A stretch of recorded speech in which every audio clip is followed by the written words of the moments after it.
Namaste. Namaste. The Soul Tribe. So what this video is gonna entail about my nomadic journey out here in Mount Shasta.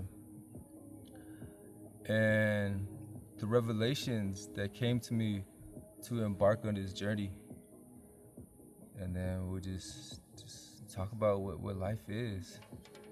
And if you just look at the etymology and the word breakdown of a nomad, is someone who is nomad, very happy. And that's completely what I found out here, just complete happiness, good energy, soul tribe connections. But so I was back in LA at the time, living in a city called El Sereno, and you could think I was living the life, from the outside looking in, but anyone who had inner presence of the way, they knew that wasn't the life. You had a 3-story house, you had 2 jobs, and an optional third one. Was able to, make money however you wanted to make money and buy anything that you needed materialistically. And I would say one thing out of all the jobs I've ever worked, when I was working with children, that just the purest joy of my life, just because I'm an Aries, and just vibing with my own inner child and seeing how that translated, and them receiving me, and I just know the vibration of what it is to be a kid. So just me working with children was the only thing that I felt gave me some type of knowledge of a soul journey, revival. But other than that, I like living in the matrix. It was, it's fast paced. You gotta be here, there. Be here at this time, wake up here, like, you gotta make money, right?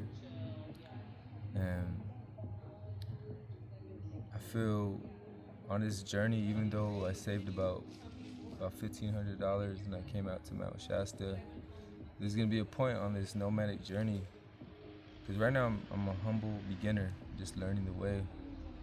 But eventually, you're gonna just have to pull up to a city with no money, just one backpack, and your invisible army, if you catch my drift, and just see what life has to present. And one of the wisest things I've ever learned on this journey is pack light, because everything that you need is already there for you. And so I was, living the life, LA life, and one friend told me they're going to Mount Shasta. I was like, word. Then another friend told me they're going to Mount Shasta. I was like, word. And I always thought, out of every city I've ever been to, Mount Shasta was the most holiest spiritual city. So I was like, damn. But these revelations came through when my job fired me. And so a door opened. In the month of May, I was just playing, in the mystic realms of what it is to seek spirituality, soul tribe, divine music. And so I just let that ruminate in me, the seed of going to Mount Shasta. And I didn't really have too many obligations. I was done with the school in June 3rd. And so I was like, I'm gonna do it. Worked some other jobs, saved up my money, and just came out here. And the only plan I had was to get a train ticket, take whatever I felt that I needed, and come out this way. And so one thing that I also learned out here was, like, what you think you're leaving behind in LA just shape shifts into a different form, into a different human, into a different store, location. It's the same essence, right? But just in different form. You know, whether if I miss my mother, I'll just go to this Sambo store, and then I'll meet a lady who reminds me of my mother, and we'll talk for 30 or so minutes. You know, if I miss my dogs, I see other like little huskies out there by the lake, and I'm playing with them. You know, if I think I'm missing a certain kind of fulfillment in a food that I eat, here I am in Mount Shasta, still getting that same fulfillment, but everything is just in a different form, but the same essence. So really, you don't leave anything behind. You just experience new things and new beauties of the world. And so, literally the first day I got here, you know, I meet a brother, and we connect so deeply. You know, shout out to Taylor. And he's like taking me up the mountain. You know, he made tea for me. And then the day that he departed, he gave me his tent. Right? And I didn't even show up with no sleeping bag, no tent. Just came out here on a whimsical thought of community, surrender, and mysticism. And just, there was always the right place with the right person in the right time where I was, giving me something, whether it was knowledge, love, a different tool. But, you know, there is that comfort of money, you know, where you can get any food that you need. But there's been days where I've done 3-day water fasts, or, you know, I just want to smoke some Santa Maria and sunbathe in the sun naked. And that is prana, you know. We must be wherever the negative ions are. It's what nourishes the body. Like I said, it's prana, just different forms: food, people, the ground. And I wouldn't really say that there has been a moment where I kind of got worried, and I want to share an experience I had out here. So my friend drops me off in the mountains, about like 3 miles out of town. I'm walking, navigating, and my phone dies. I'm looking for a connection, and then I walk over to this one home, and they have an outlet outside their home. I'm charging my phone, and I charged my phone. I was there about like an hour or so. I was listening to music on my speaker, and I was so ecstatic that, you know, I got my phone ready. I know where to go. And so I go to the person's house, you know, to see if anybody was home. There's nobody home. Like, I look through the windows. There's nobody home. It's like, hello. And nothing. And then I went to go put my phone down where my duffel bag was. And then I went back for my yoga mat. And then boom, 2 cops showed up. He said, "Do you live here?" I said, "No, sir, I don't live here." And then said you can face that way. They put me in handcuffs. They drive me for about 30 minutes. I don't even know where I'm going, but it was to a jail holding cell. And I didn't really know the process. You go to jail, then if convicted, you go to a prison or whatever. But if you attain heaven in your mind, wherever you go is heaven.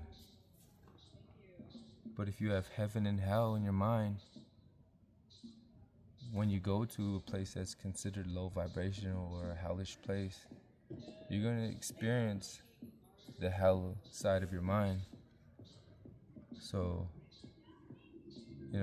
just observing the food that was served in there, like sloppy joes, dry ass hamburgers, ham cheese sandwich, scrambled egg.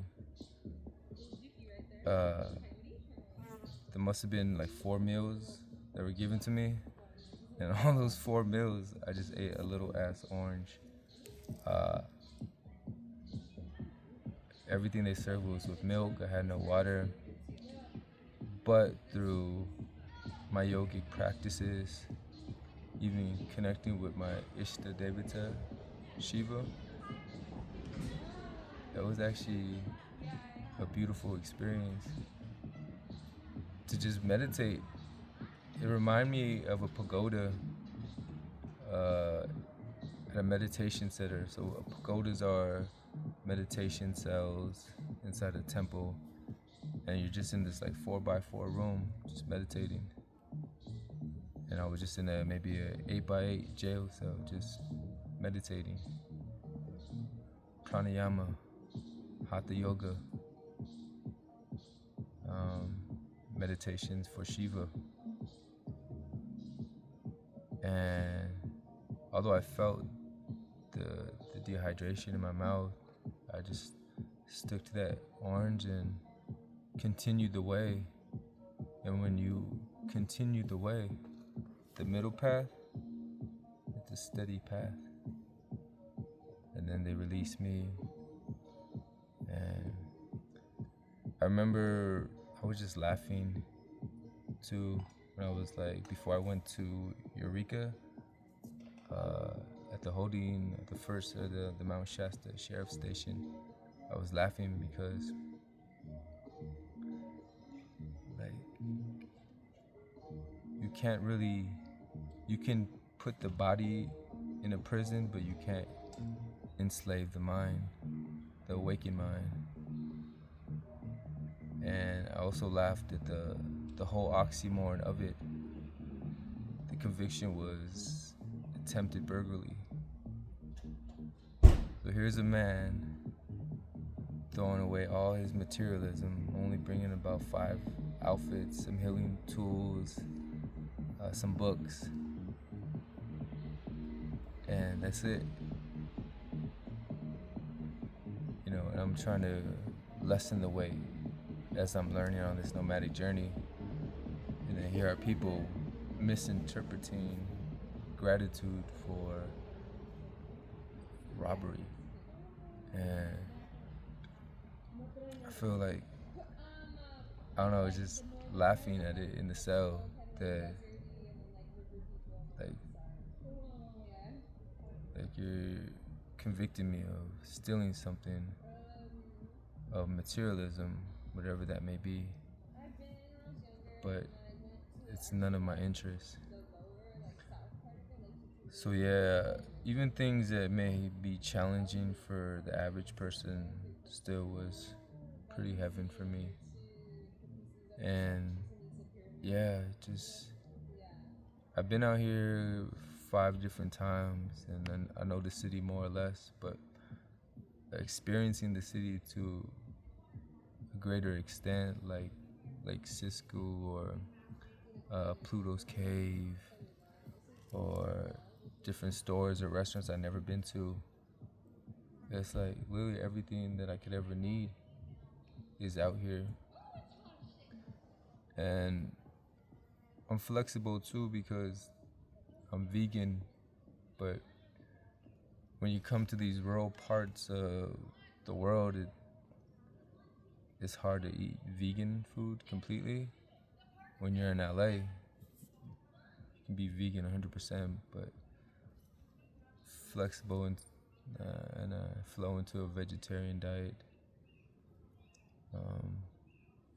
I study the way of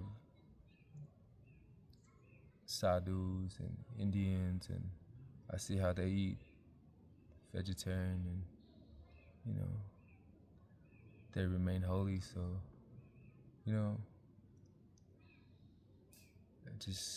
that was one thing that I've changed. But other than that, it's just on this journey of just simplicity.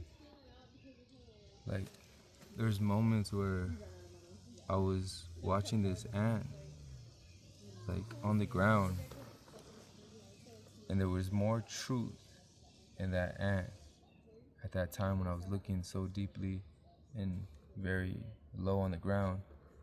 There was more truth in that ant than there was in any spiritual system. Just the simple things is what makes us truly happy.